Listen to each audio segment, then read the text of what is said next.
Em nome do Pai, do Filho e do Espírito Santo. Amém. Inspirai, ó Deus, todas as nossas ações, para que em vós comece e em vós termine tudo aquilo que fizermos. Por Cristo nosso Senhor. Amém. Nossa Senhora das Dores, rogai por nós. Beato Boaventura Forli, rogai por nós. Em nome do Pai, do Filho e do Espírito Santo. Amém. Bom, sejam bem-vindos, meus caros, algum espectador que esteja vendo esse vídeo. Eu sou o Sinobita, este é o meu usuário de canal aqui no YouTube. E hoje, apesar de muito tempo ausente, eu vim tratar uma questão que eu acho muito interessante da gente poder conversar. O título ele pode ser um tanto pouco apelativo, mas ele tem um critério de raciocínio um pouco interessante e iniciante a partir também da base dos meus estudos e da crença dogmática católica. O porquê desse vídeo dizer as razões pela qual você deveria ser um ateu.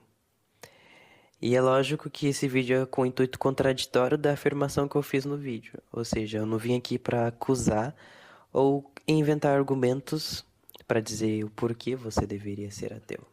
Na verdade, queria fazer o contrário. E como eu vou fazer essas questões hoje? Eu tô fazendo esse vídeo com base num podcast que eu vi há mais ou menos 2 semanas atrás, e eu fiquei com esta inquietação na minha mente de como eu poderia defender a fé.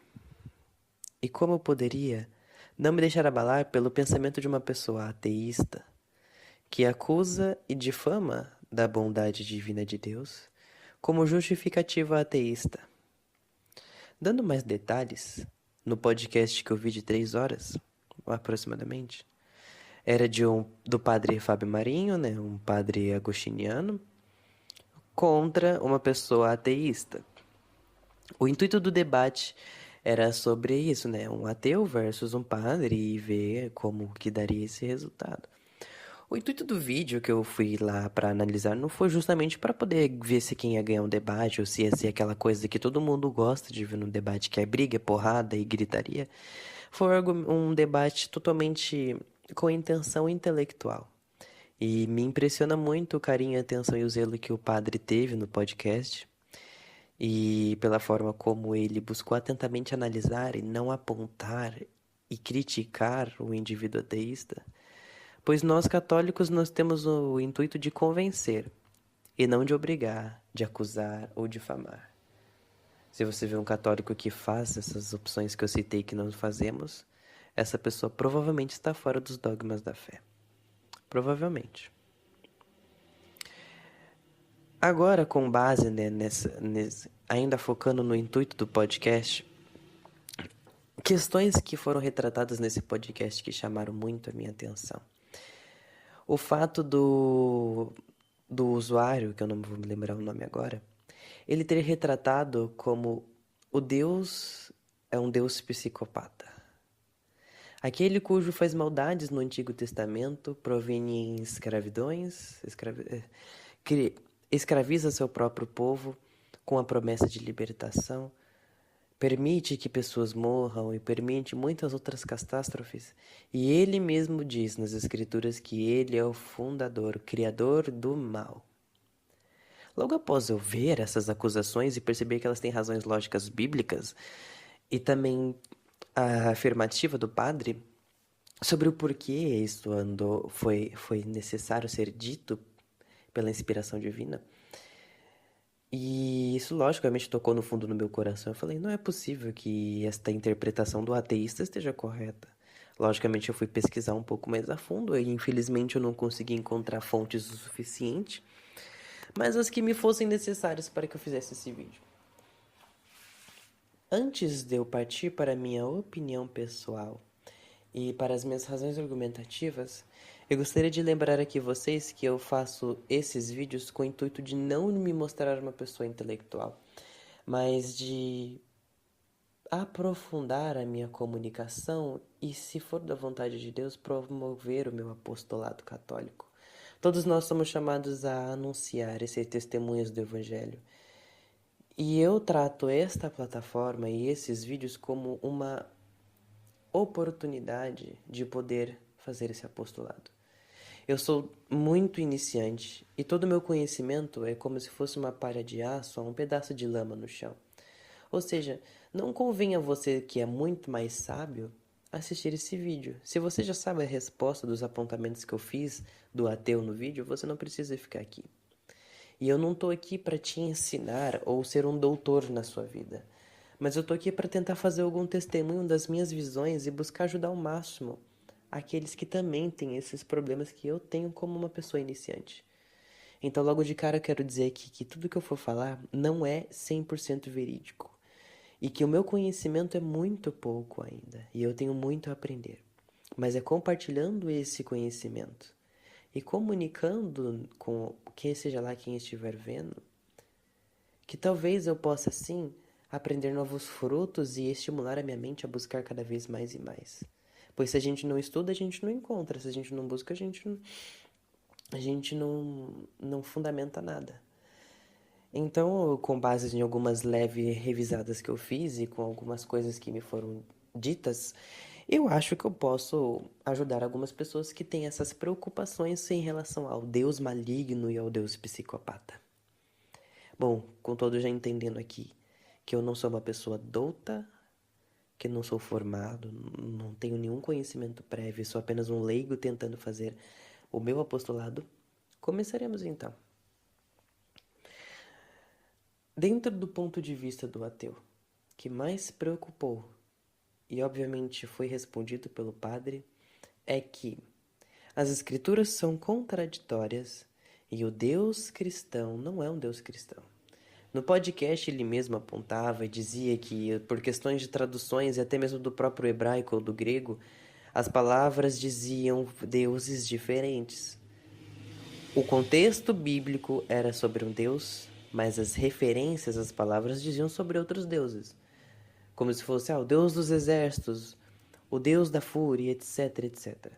Isso vale lembrar que a Bíblia ela é um livro inspirado e não foi completamente escrita diretamente da mão de Deus, mas escrita por povos antigos, 1500 anos antes de Cristo, e também provavelmente muito mais antigamente, mas começou inicialmente com os livros mais antigos sendo datados de 1500 anos antes de Cristo. E foram escritos por 41, eu posso estar errado, mas 41 autores diferentes, de regiões diferentes ao redor de uma região. Ou seja, é óbvio que os livros não vão ser os mesmos. E é lógico que a compreensão não vai ser a mesma. São povos diferentes, com culturas diferentes, com exílios diferentes, que passam por situações diferentes, mas ambos estão reunidos pela uma só causa, que é a fé em Deus. Ou seja, estamos reunidos na fé de um só Deus, Javé, o Yehoah, o Deus dos deuses, o Deus único. Todos eles em muitas regiões diferentes, com culturas diferentes, hábitos e religiões antigas diferentes, é óbvio que eles não vão conseguir descrever um Deus somente com uma definição que não existe para eles. Então eles vão se adaptar de acordo com os costumes que eles tinham. Ou seja, tem pessoas que são pagãs que vão se tornar judias. E eles vão escrever, né, vão ser inspirados de acordo com a cultura que lhes foi dada sobre deuses pagãos. Então eles vão fazer essa citação, mas vão fazer a citação com a inspiração de querer dizer que aquele é um só Deus. Ou seja, em profecias que dizem que começa com a citação de um Deus e depois vai conversando com o seu profeta e vai mudando o tom e o nome do Deus, mas a estrutura literária, né, a narrativa continua sendo sempre datada pelo mesmo Deus, é óbvio que estamos falando de um só Deus. Apesar de ter escrito nomes e dado características diferentes ao Deus, ele continua sendo o mesmo. Então, os livros do Antigo Testamento, eles não são contraditórios. Eles são inspirados. Eles são ferramentas que nos ajudam a compreender esta narrativa e estas profecias da aliança de Deus. Mas esse não é o ponto principal que mais toca no íntimo do meu coração. Mas foi exatamente o que eu andei focando muito agora. E agora a gente chega nesse ponto. O Deus maligno, o Deus psicopata que manipula, mata, controla e prende pessoas. Que é óbvio que o próprio Deus já diz, tem nos escritos dos Salmos, nos escritos do Antigo Testamento, eu fiz o mal, eu fiz o bem, eu sou o criador de tudo. E ele, o ateu, ele vai lá e fala, se Deus é todo bom, se Deus é todo poderoso, por que ele permite que o mal aconteça? Aham, achou? Deus é bom, Deus é onipotente, Deus é onisciente. Por que ele não desce aqui agora, então, e faz mil maravilhas e salva crianças? Ele faz um exemplo muito bom no vídeo, que ele diz assim, se Deus existe, que ele vem aqui, nos dê uma revelação e diga onde tem crianças desaparecidas. Se ele revelar verdadeiramente onde estão essas crianças, a gente vai atrás e eu acredito que Deus existe. O primeiro ponto que vale a gente ressaltar sobre essa questão é que eles não estão discutindo sobre um ateísmo geral.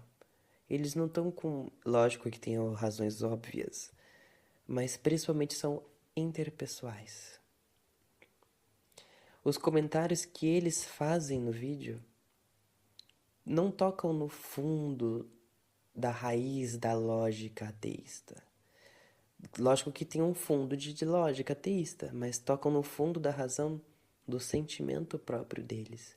Pois eles não sentiram verdadeiramente a presença de Deus e se sentem magoados ao perceber que um Deus que é amor, que um Deus que é força, é um Deus que é silêncio, é um Deus que se faz ausente, é um Deus que se faz pai que corrige de forma pedagógica. Ou seja, eles têm a necessidade de ver Deus frente a frente, porque eles colocam Deus no mesmo nível que um homem. E esse foi o problema. No próprio catecismo, de tem algumas partes que eu deixei citada aqui, só que eu não vou pegar para fazer enrolação, se diz que o pecado original se proveniu disso. De nós, humanos, queremos ser como os deuses. Da gente se elevar pela nossa soberba, pelo nosso orgulho, da tentação da serpente de querer ser como Deus, de abandonar o seu amor, de abandonar a santidade, de estar intimamente nele. Nós fomos chamados a uma grande obra que é governar o reino que Deus estabeleceu ao lado dele. Mas nós, pela tentação, rejeitamos e preferimos estar sobre o nosso orgulho e sobre a nossa vaidade de ter controle das coisas, porque queríamos ser como Deus. Ou seja, no fundo, aquele debate, o que mais toca é o fato do argumento ateísta sempre ser voltado ao sentimentalismo pessoal do ateu, de não sentir verdadeiramente o amor de Deus perante o silêncio, que é uma graça que Deus nos concede para nos conservar, nos converter e nos dar o dom do arrependimento. Por quê? Santo Agostinho se perguntava muito sobre o mal. Por que o mal existe? Por que o mal é permitido? Por que isso e por que aquilo? Santo Agostinho, obviamente, de tanto se questionar filosoficamente com sua razão, se deixou cair pelo arrependimento e pela conversão. E agora se tornou santo e doutor? Pelo quê? Pelo fato de que, de tanto se questionar o mal, ele não encontrou nenhuma outra solução a não ser que ele provém do bem de Deus. Sim, Deus ele é fundamentador do mal físico. O mal moral saiu de nós, pois nós, os humanos, os traidores, que escolhemos por tentação e por livre escolha deixar de amar Deus. Deus permite em todas as suas naturezas um equilíbrio para que alcancem a perfeição divina. Ou seja, animais nascem, animais morrem, para encontrar o equilíbrio que chegue à perfeição divina. Acidentes acontecem e causas naturais brotam, para que a natureza se alinhe sobre uma forma ordenada a encontrar a perfeição divina. Ou seja, nós somos capazes de amar e de largar para justamente encontrar a perfeição divina. Estávamos em santidade, negamos e preferimos nos tornar como deuses por orgulho. Foi uma escolha nossa. Pois se nós não tivéssemos o livre-arbítrio, nós não teríamos a opção nem de ser humanos. E isso seria negar a nossa essência e o nosso ser humano. Ou seja, seríamos marionetes. E isso sim é o perfil de um Deus manipulador. Um Deus que não seria justo. Deus é onipotente, Deus é todo bondoso, ó senhora. Então por que ele não faz um mundo perfeito? Porque se ele fizesse um mundo somente da vontade dele e de uma única essência, não seria nem primeiramente de Deus e nem também segundamente perfeito. Porque para ter a perfeição divina, nós temos que alcançá-la. E temos que ter a liberdade de querer alcançá-la, pois Deus é justo e vigia sobre todas essas coisas. Ou seja, Santo Tomás de Aquino também nos diz: Deus se permite o mal para que dele saia o bem. Um exemplo de um filósofo que eu vi no dia de hoje é que os acidentes físicos, ou seja, o mal físico criado por Deus, é uma possibilidade de conversão muito mais bruta. E, na minha opinião, é uma oportunidade de conversão menos recomendável. Pois se nós, pelo mal moral que foi criado por nós, é capaz de surgir uma graça de conversão transbordadora que somente veio a partir da crucificação e morte e ressurreição de nosso Senhor Jesus Cristo, eu prefiro 1000 vezes passar por este mal moral do que o mal físico. Porque o mal físico, ele é obra divina. Ou seja, a perda de um ente querido por devido a uma causa natural foi um mal necessário para que surgisse um bem maior. Pois se nem pelo mal moral, que é o mal que é um fruto nosso, ou seja, se nem nós somos capazes de reconhecer a nossa humildade, se nem nós somos capazes de sustentar a nossa razão a nível de poder pensar em voltar a amar a Deus por causa de uma causa moral, ou seja, uma coisa que é explicada e introduzida entre nós. Um bem moral, por exemplo, é dar um bom dia para alguém. Se a gente nega dar um bom dia para alguém porque a gente não quer agir de acordo com o bem moral, é uma falha nossa e individual nossa. Mas quando se sobrepõe por uma causa de um mal natural, é mais doloroso. O filósofo que eu havia citado antes no início, ele diz exatamente assim: se crianças são mortas num acidente, numa enchente de água, por exemplo, num tsunami, se nós temos a graça de se compadecer por essas crianças, imagine Deus. No debate do podcast, onde o ateu dizia: o que Deus está fazendo por aquelas pessoas que sofreram no Holocausto? O que Deus está fazendo para resolver esses maus do mundo? O padre vira e fala: Deus está fazendo você. Se você tem a capacidade de se compadecer por um mal moral que foi criado por nós, pela nossa escolha desde o início, isso é uma graça divina. Deus está implantando a graça de se compadecer para que a partir disso a gente tenha a esperança de retornar ao bem. E isso só foi possível graças à morte de Jesus Cristo. Porque, como já dizia São Paulo na carta aos Romanos, o mal, ele prevaleceu, mas a graça transbordou, passou por cima. Nós vivemos um período de escravidão, um período de pecado, um período de mortes, de torturas e de guerras no Antigo Testamento. Porque, primeiramente, aqueles povos eram povos tribais. Como é que você vai convencer uma pessoa que vive no deserto e se sustenta à base de poucos recursos a viver um bem moral? Aquela pessoa já nasceu em pecado, todos nós nascemos no pecado. Agora você vai querer convencer uma pessoa que vive no deserto isolada sobre as suas riscas e sobre a sua natureza primal. Como que você vai convencer uma pessoa que vive aí? Não é que a necessidade do castigo que nós inventamos seja perigosa ou imoral. Deus é um pai e ele ensina de forma pedagógica. Vai me dizer que seu pai nunca lhe ensinou alguma coisa de uma forma mais rasa. Quando você vai ensinar o seu animal a agir de forma concreta de acordo com a sua moral, você ensina o como? Você limita ele e você estimula. Se o seu cachorro faz alguma coisa boa, dá um petisco. Se o seu cachorro faz alguma coisa ruim, ou você deixa o cachorro fora do petisco, ou seja, você nega dar o petisco, ou você dá uma advertência pro cachorro, você empurra ele pra lá, coloca ele num canto, mas ou fala não com uma voz grossa, porque o cachorro é baseado no sentido.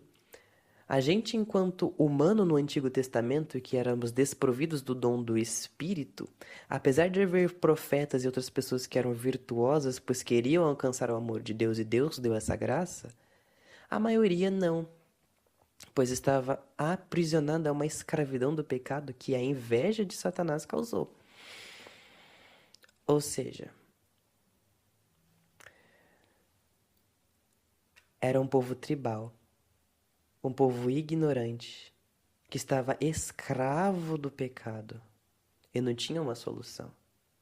Deus olhou para nós como um pai, realmente um pai, como nós chamamos, né, nossos cachorros de filhos hoje em dia. Tratamos nossos filhos, nossos cachorros, como se fossem nossos filhos. Eu estou usando o exemplo de um animal porque é quase a mesma sentença. A diferença é que a gente ainda tinha a causa da razão. Mas mesmo assim, quando a gente educa, a gente estimula. Porque fez o correto, estimula. Fez o errado, ignora. E isso pode dizer que é uma semelhança à graça de Deus. Mas não ainda é a onipotência, a onipresença e toda a graça de Deus perfeita, porque nós nunca vamos ser capazes de chegar à abundância de compreender a Deus. Nós nunca vamos conseguir compreender por que Deus permite tais coisas ou que Ele faz tais coisas. Porque nós já nos limitamos a ser rebaixados. Nós já escolhemos abandonar. Graças a grandes filósofos como Santo Tomás de Aquino, que conseguiram recuperar essa graça devido a um amor inflamado, ele conseguiu gerar tantas, mas tantas respostas, e ainda assim, perto da sua morte, ele achou aquilo lá, tudo que ele escreveu, como se fosse inútil. Porque o que ele foi descobrindo foi tão surpreendente, foi tão abundante, que o que ele escreveu até agora, que para nós é uma obra-prima, para ele não valia nada. Ou seja, meus caríssimos, são muitas ferramentas e são muitos pontos que nos levam a compreender porque Deus não é um Deus manipulador, porque Deus não é um Deus mau, mas um Deus pedagógico, um Deus que é Pai e que cuida carinhosamente de nós como uma visão que nós não somos capazes de compreender. E muitas vezes nós rebaixamos a Deus como um Deus humano. Se você rebaixa uma pessoa divina a uma pessoa humana, você não está mais enxergando com um olhar divino. Você está olhando com um olhar pessoal. Você está olhando de acordo com as suas mágoas e não com a justa causa e a razão divina.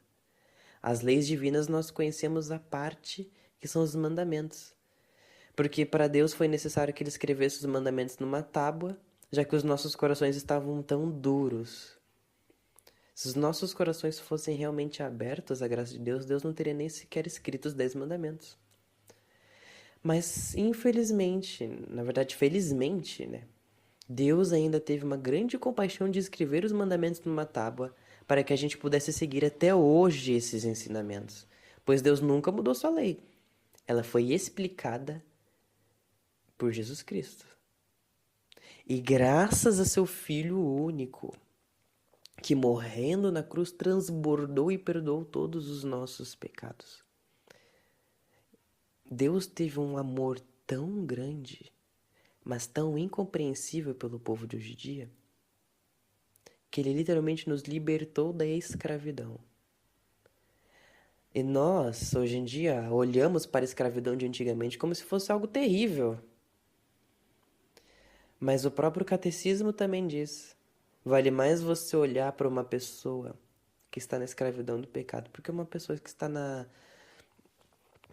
numa razão, pode-se dizer, é mais fácil você olhar para uma pessoa rica que está falindo e caindo no cúmulo do pecado e do vício, do que você olhar para uma pessoa pobre que está praticando a humildade, que é uma graça de Deus. Aquela pessoa vai ser salva. As crianças que, por exemplo, na causa natural seriam mortas por um tsunami, Deus vai se compadecer por elas e lógico que vai salvá-las. Elas nunca seriam condenadas por Deus. Se Deus não existisse, claramente essas crianças seriam condenadas, mas elas não serão. Porque existe a misericórdia de Deus, existe o amor transbordante que nos livrou do mal do pecado. Se nós fôssemos escravos do pecado antigamente e concebêssemos essas crianças no pecado, etc, etc, e lógico, Deus ainda praticaria a sua justiça. Mas nós não éramos capazes de compreender. E hoje em dia parece que é 1000 vezes pior. Então, pensem que Deus permitiu que o mal aconteça, principalmente o mal moral, que é o mal culpa nossa. Ele tira meio que tipo uma essência do nosso mal para que se transborde um bem abundante. Ou seja, o mal moral acontece na sua frente. Você percebe, você tem plena consciência desse mal. Você começa a refletir, e a graça e o dom da inteligência são dons divinos. Então você começa a refletir, a abundar nesta meditação. Você olha para aquele mal moral e você percebe, isto não é um fruto divino. Mas Deus quer que eu passe por isso para que eu me torne maior. E não maior em poder, mas maior em riqueza de humildade. Deus tem essa providência divina para que, com nada tendo, tudo tornemos a ter. Cristo, que era rico, se fez pobre para poder ser igual a nós. Por isso que nós olhamos, é um Deus dos pobres. Cristo é odiado pelos judeus, porque os judeus olharam e falaram que ele não é o meu Messias. O Messias que eu li na Torá, na Taná, etc., era para ser um grande Deus vitorioso, que fosse destruir e arrancar com o mundo com todas as suas forças, para aqueles que são pecadores e não se arrependeram sofressem. Não. Deus se fez montado num burrinho, se fez igual a nós, recebeu tudo o que nós tivemos, menos o pecado, para que, recebendo as nossas culpas, pudesse nos livrar da escravidão do pecado. Pois nós não fomos capazes de amar Deus o suficiente a nível de fazer com que um sacrifício de um animal fosse o suficiente para perdoar. Deus se cansou do sacrifício de animais porque ele percebeu que saiu hipocrisia daquilo. Os sacrifícios do Antigo Testamento se tornaram inúteis porque havia sacerdotes corruptos, haviam pessoas que começavam a cultuar deuses através dos sacrifícios do templo. Ou seja, desde o início a gente foi um coração duro. Fomos ignorantes. E até hoje somos ignorantes. Foi necessário que Deus morresse, que infligisse uma dor tão profunda no nosso coração, e uma dor moral. Porque não foi uma causa natural que matou Jesus, mas fomos nós. Nós os matamos. E somente com essa dor moral, com esse peso na consciência de matar alguém que foi bom, justo, reto e perfeito e nos ajudou tanto, essa dor que quebra o coração e destrói o âmago da alma. Somente assim a gente foi capaz de amolecer o coração e fazer surgir uma graça transbordante que nos fizessem ser bons de novo. O mal nada mais é que a ausência do bem. E quando nos tornamos ausentes do bem,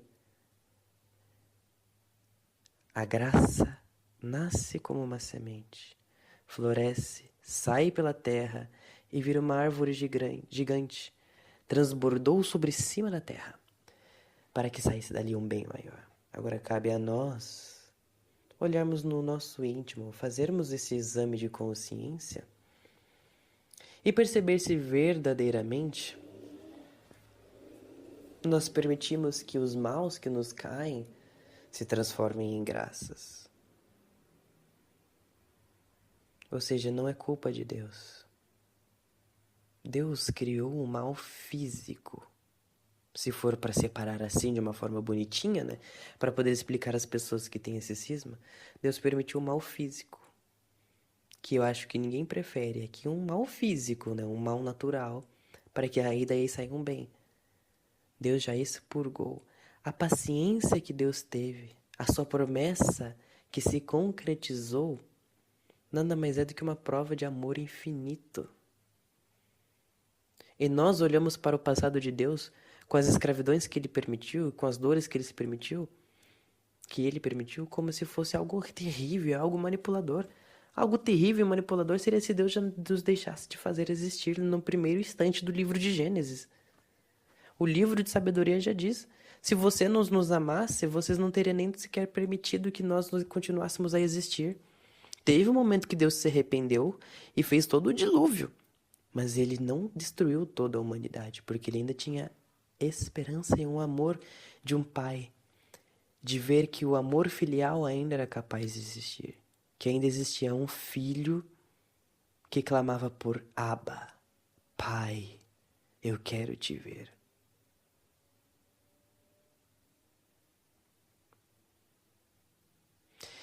Então, da próxima vez que formos prejulgar que Deus é um Deus maligno, façamos um exame de consciência para ver se as nossas acusações contra Deus realmente estão corretas. Será que cabe a nós realmente dizer que Deus está errado, depois de tudo que Ele permitiu para ver se fôssemos capazes de amar a Ele? E mesmo assim nós, por orgulho e tentação, preferimos nos tornar igual a Ele? Ele que nos deu o acesso a tudo, queremos ter mais do que tudo. Ou é a nós? Você consegue entender? É eu ou sou Deus que está errado? Deus que fez uma promessa de amor incrível e nos libertou de uma escravidão 1000 vezes pior, está errado? Só pelo fato dele ter permitido que uma pessoa morresse na minha frente, por exemplo? Só pelo fato do holocausto ter existido? Enquanto o holocausto estava existindo, Deus estava fomentando pessoas que criassem causas maiores.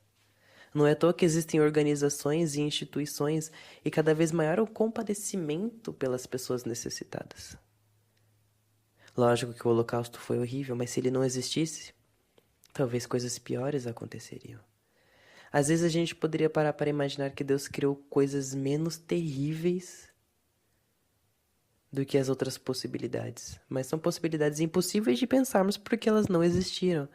Isso pode dizer que é o fruto mais leve que gerou o fruto mais precioso. É impossível a gente dizer que após um grande mal não tenha surgido um grande bem. É impossível. A gente olha para fatores históricos antigamente e todos eles, ao menos pelos que eu os conheço, surgiu um grande bem após esse grande mal.